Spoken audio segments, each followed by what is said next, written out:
Expert en télécommunications, notre invité dirige depuis novembre 2019 l'une des plus grandes firmes de téléphonie mobile en Côte d'Ivoire. Il totalise plus de 15 années d'expérience dans le secteur en ayant travaillé notamment au Congo, au Togo, aux États-Unis et en Europe.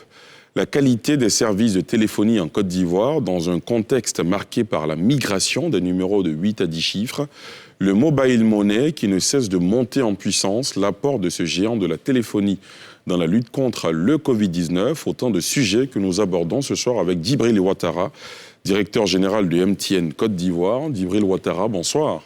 Bonsoir, M. Girasba. Merci d'avoir accepté notre invitation. C'est moi qui vous remercie. Vous me l'avez demandé avec la manière. C'est cela. Et je pense que vos arguments m'ont convaincu qu'il fallait que je vienne. Bien sûr. Alors, avant d'ouvrir cet entretien, je vous propose à vous et à nos téléspectateurs de suivre ce portrait, votre portrait.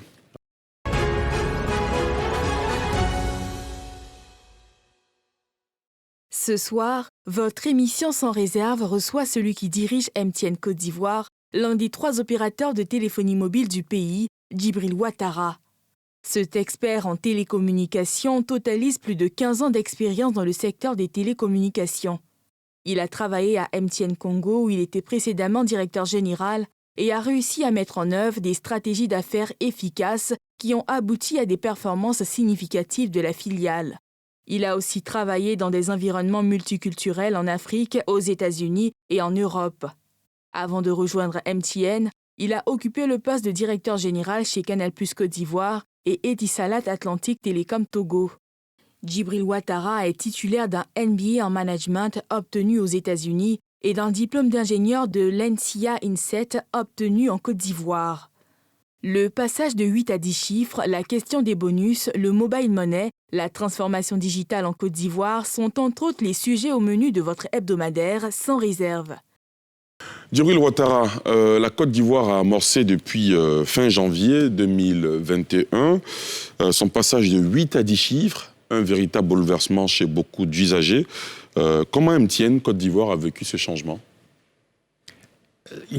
MTN Côte d'Ivoire était bien préparé. D'abord, était l'une probablement des 3 entreprises en Côte d'Ivoire qui souhaitaient ce changement, puisque à cause de la croissance du nombre d'utilisateurs de numéros, il n'y avait plus de disponibilité en réalité. Et donc, il était de plus en plus difficile d'acquérir de nouveaux abonnés. Et donc, l'annonce a été faite il y avait plus de 2 ans déjà. C'est cela. Et donc, avec les confrères, nous avions tous commencé à travailler. Et nous avions réalisé beaucoup de ce qu'on appelle les dry run dans notre milieu, c'est-à-dire des tests déjà de migration qui s'étaient avérés plutôt bien. Et donc, naturellement, je pense que le passage s'est effectué en douceur au 31 janvier. En douceur, c'est le retour de vos abonnés ? Alors, il y a 2 façons d'approcher la question. La première approche, en tout cas du côté de l'opérateur, c'est de s'assurer, après la migration, combien de temps d'ailleurs après la migration, lorsqu'on compose un numéro à 10 chiffres, on arrive à joindre son correspondant. Je pense que ce changement s'est effectué sans aucune difficulté. À MTN, 15 minutes après minuit, nous avions la possibilité d'appeler les numéros à 10 chiffres sans problème, à la fois les numéros de MTN et les numéros de nos confrères.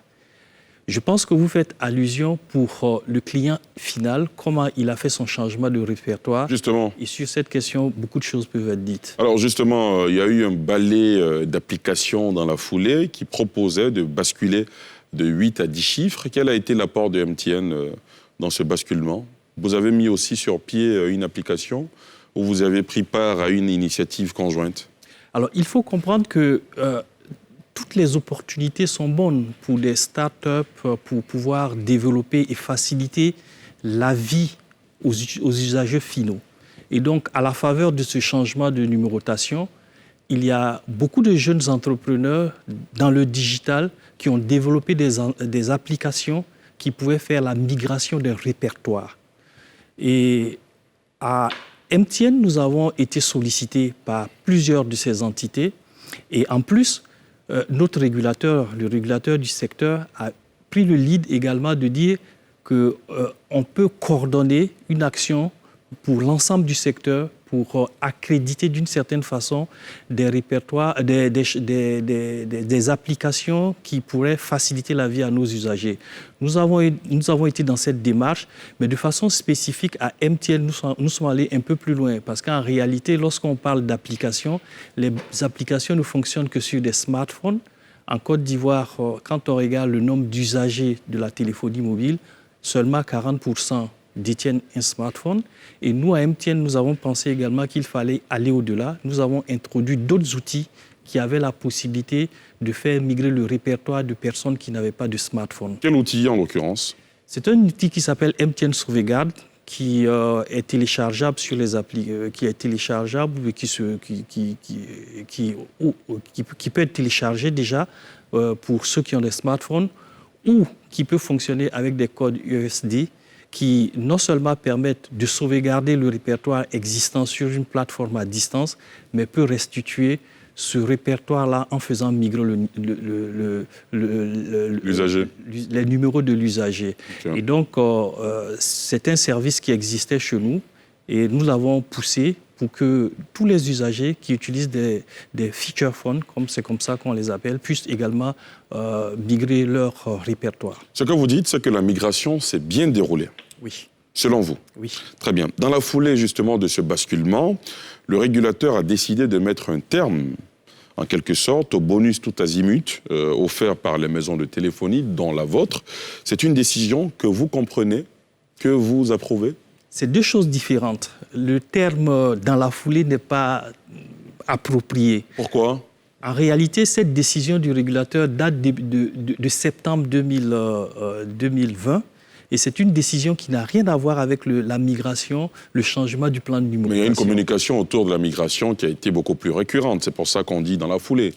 En réalité, je comprends cette décision pour répondre de façon directe à votre question.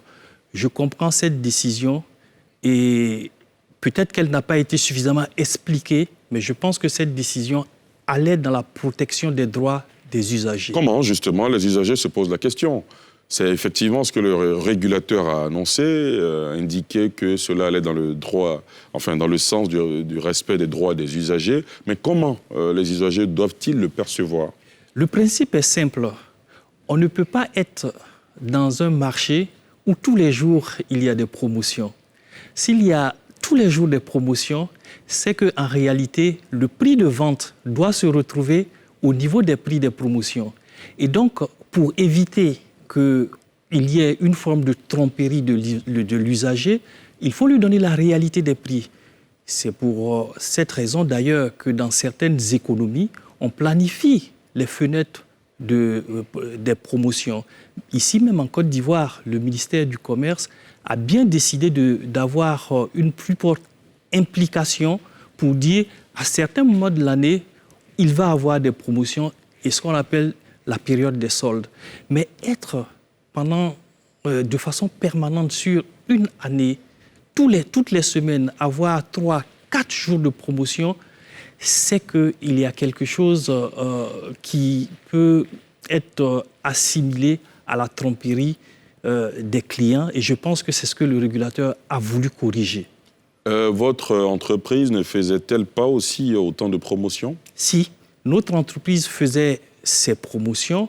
Notre entreprise est dans un secteur d'activité et dans ce secteur d'activité, il peut avoir, qui est concurrentiel, il peut avoir des pratiques qui peuvent être répandues du fait justement des actions que les concurrents peuvent prendre. Et nous avons été dans cette situation-là également. Nous reconnaissons que nous avons parfaitement, à un moment donné, joué le jeu. Nous donnions régulièrement des bonus à nos clients parce qu'ils le souhaitaient également. J'imagine que vous avez entendu les récriminations de ces usagers, de ces clients qui n'étaient pas d'accord avec le fait qu'on mette un terme à ces bonus. Oui. Parce que si vous payez pour 10 000 francs de crédit de communication, que vous avez droit à 300% de bonus, donc 30 000 francs, évidemment, c'est tout bénéfice pour le client final. Donc quand vous leur dites c'est dans le cadre de la préservation de leurs droits, il y en a qui grognent. Absolument. La question, c'est si je suis capable de vous donner 300% de bonus tous les jours de la semaine, pourquoi je ne fixerai pas mon prix, le volume que vous achetez à 100 francs et que je vous donne 2 fois plus de volume comme bonus? Pourquoi je ne vous donnerai pas, supposons que je vous donne un volume de 100 à 100 francs et je vous ajoute 200. Donc vous avez 300 pour 100 francs et je le fais tous les jours. Ce que le régulateur disait simplement, au lieu de dire au client qu'il bénéficie de quelque chose, en réalité, ton prix, c'est 100 francs pour les 300 en termes de volume. Donc, il faut lui donner ces 300 à 100 francs. Donc, d'une certaine façon, c'est créer plus de transparence et ne pas faire croire au client que tu lui donnes un avantage qui n'en est pas un. Et cela, ce faisant, on peut pousser justement les opérateurs à donner davantage de bénéfices en dehors de ces 300% de bonus. Et on va susciter un peu plus d'innovation et de créativité dans l'industrie au lieu d'être totalement rattaché à cette notion de bonus. Est-ce que finalement, ce n'est pas un jeu de mots? Pour moi, ce n'est pas un jeu de mots. C'est simplement qu'il faut une plus grande transparence sur les prix. Très bien. Et c'était normal qu'il fallait réguler de la sorte. Djibril Ouattara, vous qui êtes un expert en télécommunications, dites-nous, beaucoup d'observateurs s'accordent à dire qu'Internet coûte beaucoup trop cher en Côte d'Ivoire. Vous partagez cet avis? Oui, je partage cet avis. Pourquoi c'est si cher? C'est cher parce que l'usage demeure faible. Expliquez-nous. Alors, c'est très simple. La plupart du temps, lorsque on compare les tarifs de la Côte d'Ivoire, on les compare à des expériences qui se trouvent dans des pays industrialisés. Vous allez voir, beaucoup de personnes vont dire « Ok, j'ai un forfait de tel montant illimité ».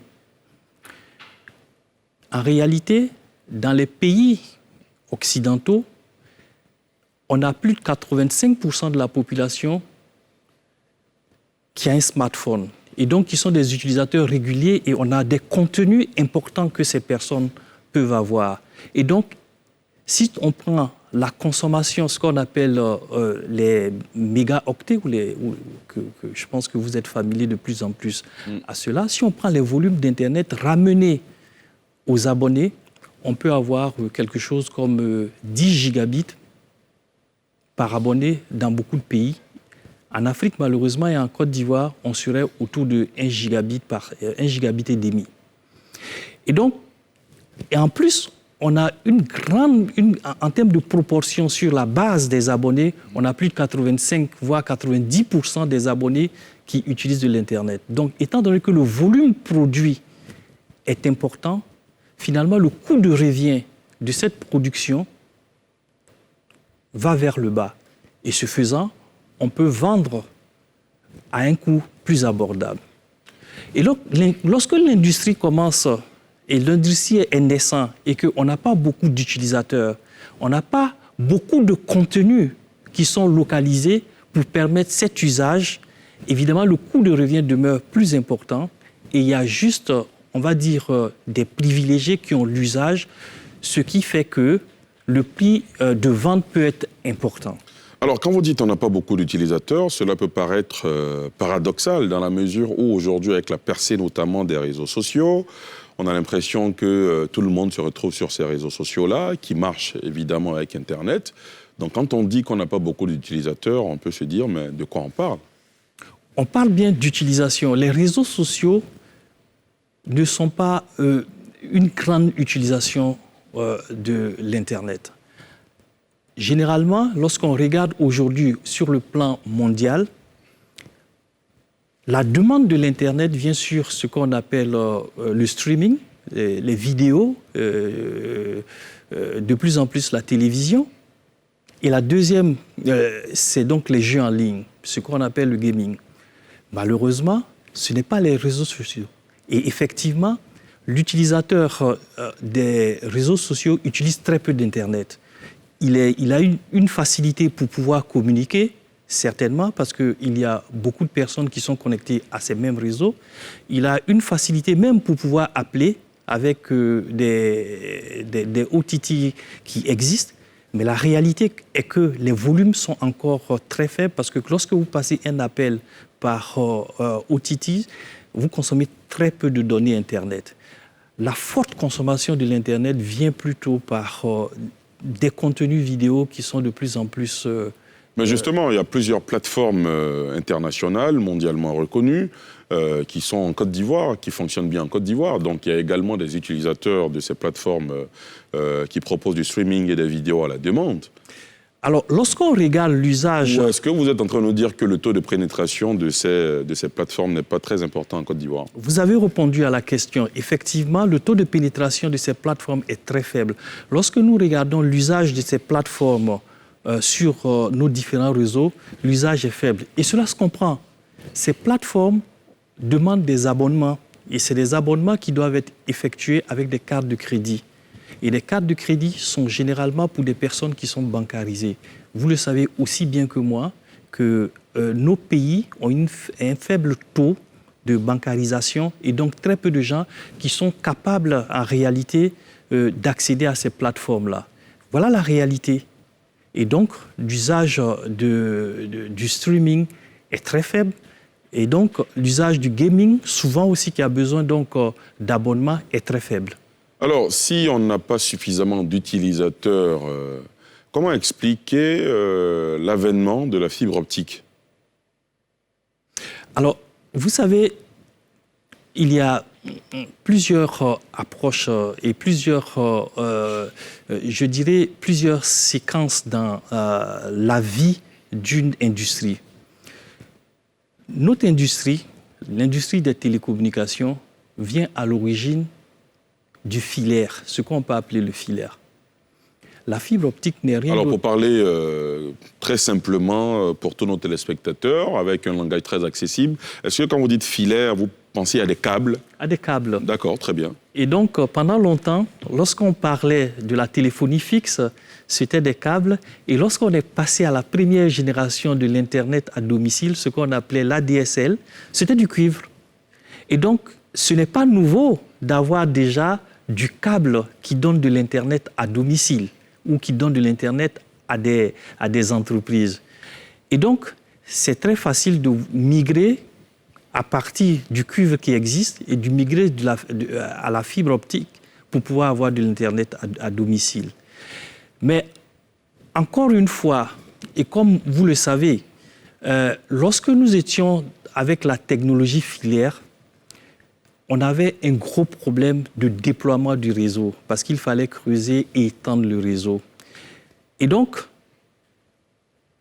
la mobilité est venue accélérer la connectivité des gens à la fois à la téléphonie et à Internet, du fait qu'avec des antennes, on couvre des zones et on avait une capacité de déployer ce réseau mobile de façon accélérée. C'est ce qui a fait dire à beaucoup de spécialistes pendant longtemps que le futur de l'Internet en Afrique se trouvait dans la mobilité. Et quand vous regardez aujourd'hui, la réalité est que la plus grande consommation de l'Internet se fait au travers de vos smartphones ou des tablettes et vous voulez une forme de mobilité. Et donc, pour moi, ce qui atteste de la consommation de l'Internet dans notre pays et en Afrique, c'est bien la mobilité. Ce n'est pas de l'Internet fixe, comme vous le dites. Très bien. Alors, si on doit faire une étude comparative entre les tarifs de la data en Côte d'Ivoire et ceux de la sous-région ouest-africaine, la Côte d'Ivoire est un peu plus chère aussi? Non. Non. Alors, c'était donc la deuxième partie de ma réponse, en tout cas la réponse que je voulais vous donner tout à l'heure. C'est vrai que lorsqu'on compare dans des pays où l'utilisation de l'Internet est très répandue sur la population, les tarifs en Côte d'Ivoire peuvent paraître élevés. Mais je suis convaincu qu'avec la forte pénétration de l'Internet que nous connaissons, parce que de façon volontariste, MTN Satel, par exemple, MTN Satel a levé toutes les barrières à la consommation de l'Internet pour des petits utilisateurs. Quand vous dites lever toutes les barrières? Il y a des actions derrière? Absolument. Nous avons défini, nous, par exemple, ces barrières-là, on les a identifiées, on a des plans d'action. C'est d'abord la couverture. Il faut faire en sorte que la couverture soit étendue, la couverture mobile soit étendue dans les coins les plus reculés. Et ça ne peut se faire que par la mobilité, pas par le filaire. Il faut faire en sorte que les tarifs soient d'une certaine façon discriminés. Je vais dire... C'est-à-dire discriminés? Alors, vous savez, dans un secteur, par exemple, où de l'électricité ou le secteur de l'eau potable, il y a des tranches sociales, il y a une tarification qui est liée, je dirais, au pouvoir d'achat de l'utilisateur. Nous avons compris à MTN que nous devons facturer différemment. Quelqu'un qui a un pouvoir d'achat et qui dépense 500 francs par mois pour ses besoins de télécommunication et qui a un smartphone, nous devons pouvoir lui donner de la connectivité, de l'Internet, différemment de vous, par exemple, qui avez, par exemple, un iPhone 12 et que vous avez... Ça reste à voir, hein. et que vous avez une utilisation abondante et que vous avez les moyens de vous l'offrir. Et donc, nous pensons qu'il faut avoir cette approche-là en termes de tarification qui permettent à certaines personnes d'accéder. L'accès aussi au smartphone est un handicap. C'est pour cela que nous avons eu des partenariats avec un certain nombre de fabricants de smartphones pour faire en sorte qu'en Côte d'Ivoire, des gens puissent avoir des smartphones, en tout cas des téléphones qui ont la capacité de faire de l'Internet et quelques services d'applications basiques autour de 12 000 francs. Nous avons également fait en sorte que nous puissions avoir un certain nombre de services qui facilitent l'utilisation à ces usagers qui ne sont pas des personnes qui dépensent énormément. Nous avons développé par exemple une plateforme qui s'appelle Ayoba, qui est une plateforme de messagerie instantanée qui permet à des personnes de faire tous les services comme on pourrait faire avec d'autres plateformes de messagerie instantanée, mais gratuitement. Sans utilisation sans consommation d'Internet? Sans consommation d'Internet lorsque cette personne-là est sur le réseau de MTN. Mais pourquoi quand il y a des formules comme ça, on n'en entend pas parler suffisamment? On en parle suffisamment, on active suffisamment et justement l'un des points dans notre stratégie, c'est donc l'éducation. Nous pensons qu'il faut éduquer et nous éduquons les gens. Nous avons des brand ambassadeurs qui sont partout dans le pays, qui abordent les gens, qui leur expliquent ce qu'on peut faire avec de l'Internet, mais également nous appelons nos clients, nous avons des espaces dédiés pour faire des séances d'éducation à nos clients. Voilà donc les différentes barrières que nous avons identifiées et pour lesquelles nous travaillons et nous avons des plans spécifiques pour améliorer l'usage de l'Internet parce que nous pensons fortement que toutes les personnes aujourd'hui au XXIe siècle, tout le monde a le droit des bénéfices d'un monde connecté moderne. Et nous nous attelons à cela et in fine, nous allons faire baisser le coût de revient et nous allons continuer à faire baisser le prix de vente. Justement, vous parlez du XXIe siècle, la plupart des pays africains sont en pleine transformation digitale. Quel est votre appui à l'État ivoirien, par exemple, dans cet écosystème pour faciliter cette transformation digitale? C'est une excellente question. Mais voyez-vous, on a tendance à donner beaucoup trop de rôle aux opérateurs en Afrique. Parce que vous engrangez beaucoup d'argent? Non, c'est seulement parce que nous avons cette visibilité, parce que nous avons beaucoup d'usagers. Mais en réalité, nous ne sommes que des fournisseurs d'infrastructures. Nous ne sommes que des fournisseurs des tuyaux qui vont permettre la connectivité entre les personnes, entre les entreprises pour un monde digital. Mais évidemment, voyant le rôle critique que nous jouons dans nos pays, et souvent ayant justement des tuyaux qui sont vides, nous avons emboîté le pas et nous sommes de plus en plus en train de nous transformer en des opérateurs digitaux. Faire en sorte qu'il y ait beaucoup plus, il y ait une économie digitale qui soit diversifiée. C'est pour cela que, par exemple, nous travaillons sur des applications comme je le dis, de messagerie instantanée. Mais bientôt, MTN a développé également des plateformes, une plateforme de musique, de streaming de musique, pour faire en sorte que nos artistes puissent avoir un embarquement plus facile pour pouvoir vendre leur création, leur production artistique. Et donc, nous sommes obligés d'intervenir aussi dans le développement de l'économie numérique. Et je pense que l'une de ces dimensions, d'ailleurs, dans le développement de l'économie numérique est certainement notre action au travers du Mobile Financial Services. Parce que nous devons permettre, au travers des services financiers mobiles, nous devons permettre de créer des plateformes pour qu'il y ait des acheteurs et des vendeurs que nous allons mettre en relation. Et voilà notre contribution. Mais je peux vous assurer que tous ces sujets-là nécessiterait une autre heure pour qu'on débatte. Bien sûr. Et ça me ferait plaisir, en tout cas, d'échanger beaucoup plus en détail. On aura l'occasion.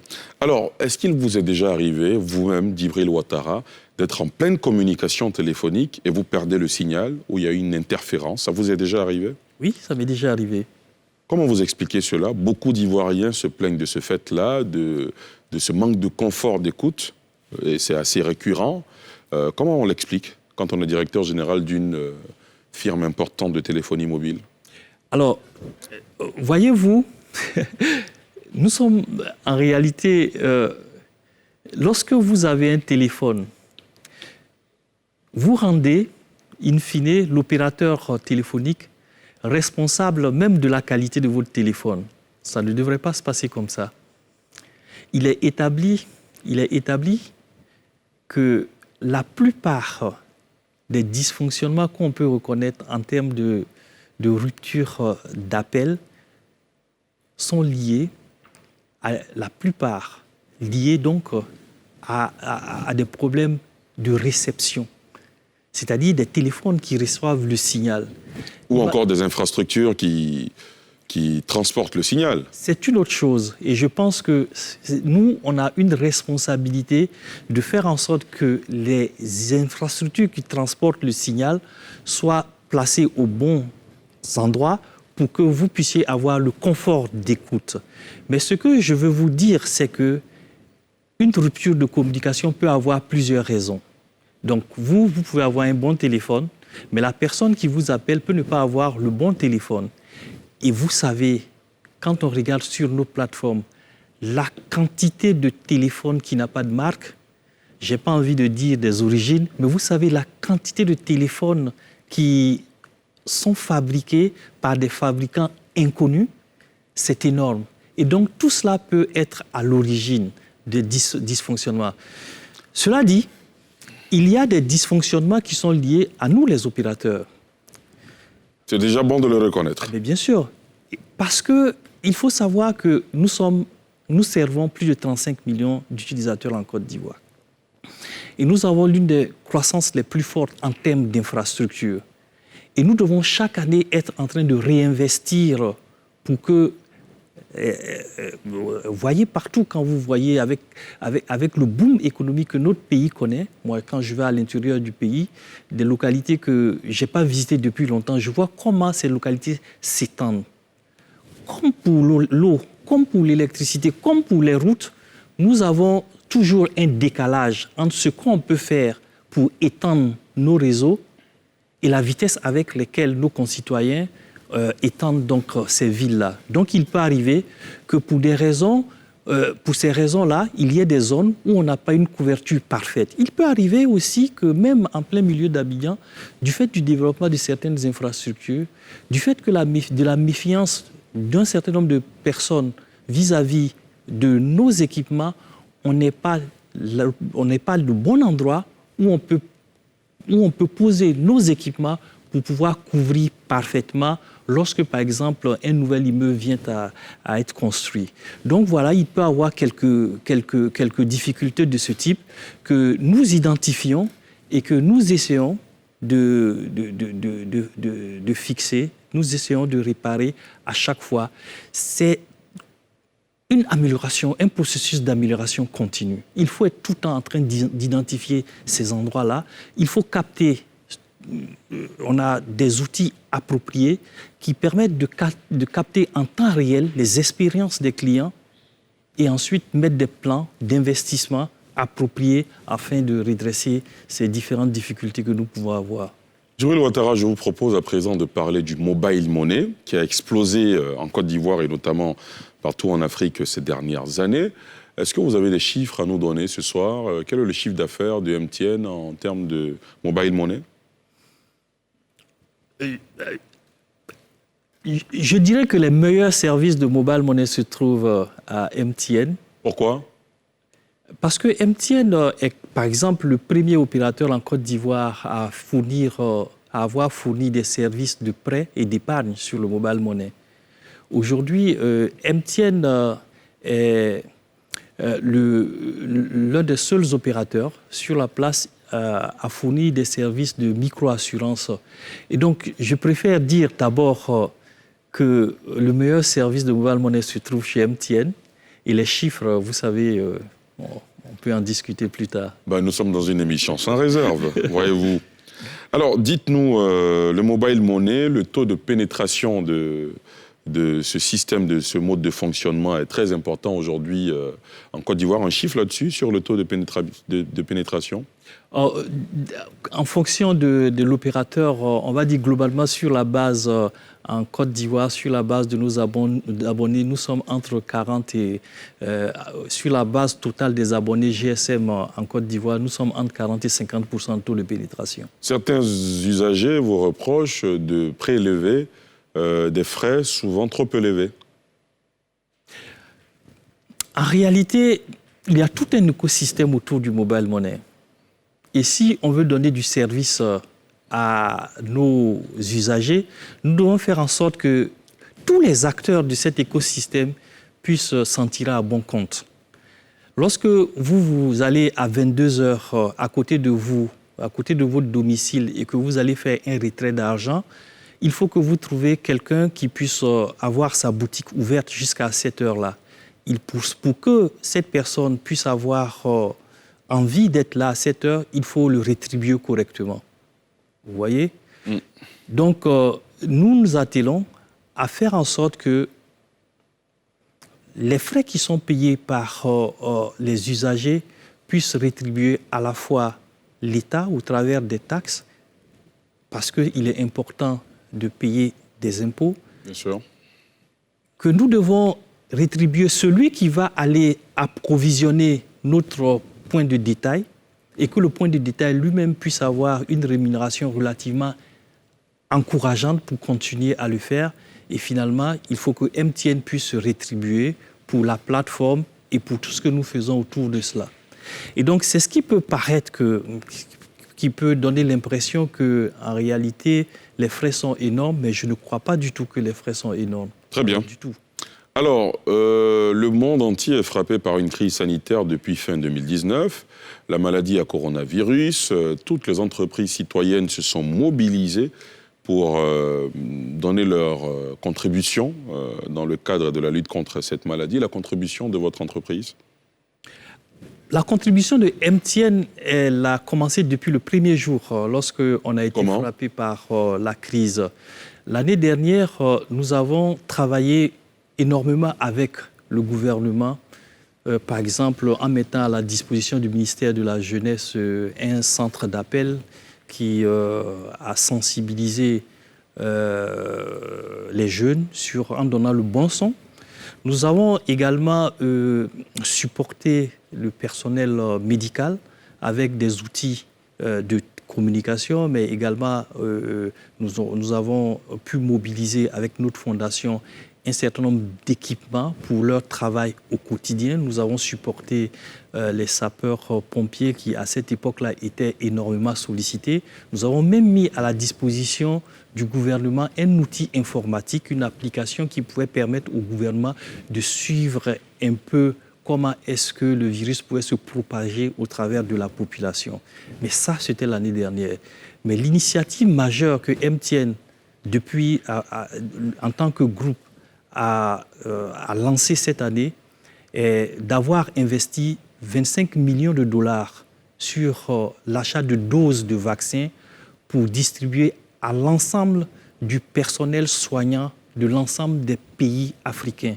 Et le vaccin arrive quand en Côte d'Ivoire notamment? Le déploiement de ce vaccin a commencé dans des pays qui n'ont pas bénéficié de l'initiative COVAX, puisque nous le faisons dans le même dispositif avec l'initiative COVAX. Donc, ce qui s'est passé, c'est qu'avec l'Union africaine, certains pays qui avaient déjà bénéficié de l'initiative COVAX ont été mis dans la deuxième vague, si bien que dans beaucoup de pays, les vaccins de MTN sont arrivés avant l'initiative COVAX et très bientôt les vaccins de MTN vont arriver également en Côte d'Ivoire. Et donc c'est vraiment cette initiative-là que nous menons en ce moment. Nous sommes fiers en tant que marque africaine de contribuer de cette façon-là à supporter nos États parce que nous croyons fortement en ce continent.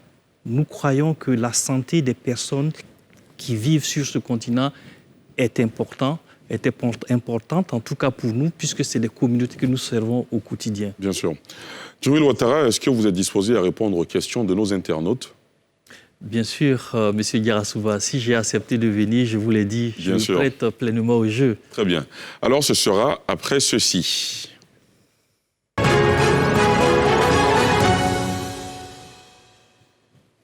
Avec le concours de la réalisation, la première question nous vient d'Ismaël Ouattara. Certains usagers se plaignent de fraude ou de tentatives de fraude sur les mobile money. Quelles garanties leur offrez-vous? Les garanties que nous offrons aux utilisateurs de mobile money, c'est leur code secret. Il faut qu'ils gardent secrètement le code que nous leur donnons. Alors, on vous entend bien, mais il se dit que souvent, des agents même qui travaillent dans vos firmes, qui sont donc au parfum de ces codes secrets-là, peuvent user de malice pour soutirer de l'argent aux usagers. Alors, est-ce que vous avez des moyens de contrôle? User de malice, j'entends cela, appâter les clients déjà. Donc, la première chose, comme je le disais, c'est d'abord le code secret. Donc, en aucun cas, vous ne devez communiquer votre code secret à quelqu'un. En aucun cas, vous ne devez utiliser votre code secret pour une transaction qui n'est pas la vôtre. C'est la première garantie. Et la deuxième garantie, je dirais, c'est du bon sens. Ne croyez pas à des personnes qui peuvent vous faire gagner de l'argent facilement. Pour gagner de l'argent, il faut travailler. Et chaque fois que vous allez être sollicité pour dire qu'il y a des jeux ou ce genre de choses que vous avez gagné, dites-le, je n'ai rien fait pour gagner cela et faites les vérifications auprès des agents de MTN. Et puis, pour le reste, quand on dit qu'on a fait des erreurs quand on dit qu'on a fait des erreurs de transaction, répondez simplement, allez vers votre marchand, allez voir MTN et faites en sorte qu'ils vous rétablissent si vous avez fait une erreur de transaction. Surtout que MTN a mis en place un mécanisme qui permet de geler tout de suite une transaction. Donc ne vous laissez pas avoir. La réalité, M. Diarra-Souba, c'est que souvent, on est trop appâté par le gain facile. Parce qu'on nous fait croire qu'on va gagner quelque chose au bout du compte. Vous donnez l'assurance qu'il n'y a pas d'agents dans votre entreprise qui sont de mèche, souvent avec des malfaiteurs? Je ne donne pas l'assurance. Ce que je dis, c'est que ce n'est pas une pratique qui est encouragée par MTN. Et chaque fois que nous découvrons cela, nous prenons les sanctions appropriées. Très bien. Prochaine question. La prochaine nous vient cette fois-ci de Estelle Yaokan qui nous dit qu'il avait été évoqué une portabilité des numéros d'un opérateur à l'autre. Qu'en est-il finalement? Elle est fonctionnelle? Elle est fonctionnelle en Côte d'Ivoire. La portabilité est fonctionnelle en Côte d'Ivoire depuis 3 ans. Vous pouvez migrer d'un opérateur à l'autre. Sans changer de numéro de téléphone. Sans changer de numéro de téléphone. Et je peux vous assurer que ce serait bien que vous migrez à MTN parce que vous allez bénéficier de la... Enfin, comme il ne s'agit pas forcément de moi, personnellement. La prochaine question nous vient de Jérôme Taï qui dit « Pourquoi des appels publicitaires intempestifs, quelquefois dérangeants de MTN à l'endroit de ses clients ?» Ben voilà, M. Diarra-Souba, vous étiez en train de dire tantôt que MTN ne faisait pas suffisamment pour informer ses usagers sur les différents produits et services que nous offrons. Notamment, je parlais de Ayoba, notre plateforme de messagerie instantanée. Mais donc, il peut y avoir deux écoles. D'autres personnes qui peuvent penser que nous en faisons trop et d'autres qui peuvent penser que nous ne faisons pas suffisamment. En tout cas, à MTN, nous avons une politique qui consiste à traiter de façon équitable le client et nous limitons le nombre de SMS et le nombre d'appels qu'un client peut recevoir. Et nous avons même une politique qui consiste à dire « je ne veux pas être perturbé » et donc vous faites un code qui va vous indiquer sur la plateforme comme quelqu'un qui n'a pas envie de recevoir des appels ou des messages publicitaires et nous ne le ferons pas. Mais vous savez, nous avons tellement de produits et services qui peuvent être intéressants pour nos usagers que nous avons besoin de les faire connaître. Et la meilleure façon de faire connaître des produits et services, surtout quand je parle d'éducation pour Internet, c'est d'appeler la personne pour dire à la personne, savez-vous que vous pouvez faire cela avec de l'Internet? Et c'est ce qui va nous permettre de créer beaucoup plus d'usages. Dernière question avant de mettre un terme à cette émission. Djibril Ouattara, qui est le numéro 1, le leader de la téléphonie mobile en Côte d'Ivoire? Vous savez, il existe différents critères pour identifier un leader dans un secteur d'activité. Ça peut être celui qui croît le plus vite, ça peut être celui qui a le parc le plus important, ça peut être celui qui a la capitalisation boursière la plus importante. Dans le cas d'espèce, sur le nombre d'abonnés notamment. Ce n'est pas MTN. Sur la croissance. MTN fait partie des plus fortes croissances. Le mobile money. Ce n'est pas MTN, mais MTN fait partie également des plus fortes croissances. Sur Internet. Ce n'est pas MTN, mais MTN fait partie des entreprises qui croient très vite. Djibril Ouattara, est-ce que vous avez le sentiment d'avoir répondu à toutes nos questions sans réserve? Je pense avoir répondu à toutes les questions sans réserve et je suis honoré d'avoir été choisi pour venir donc discuter des enjeux importants d'une industrie comme celle des télécommunications. Et j'espère en tout cas que cette émission aura permis à beaucoup de nos concitoyens de comprendre les enjeux de ce secteur-là. Merci infiniment à vous. Je rappelle que vous êtes le directeur général de MTN Côte d'Ivoire. Merci à vous, chers téléspectateurs, chers internautes, de nous avoir suivis. C'est ici que prend fin ce numéro de Sans Réserve. À la semaine prochaine.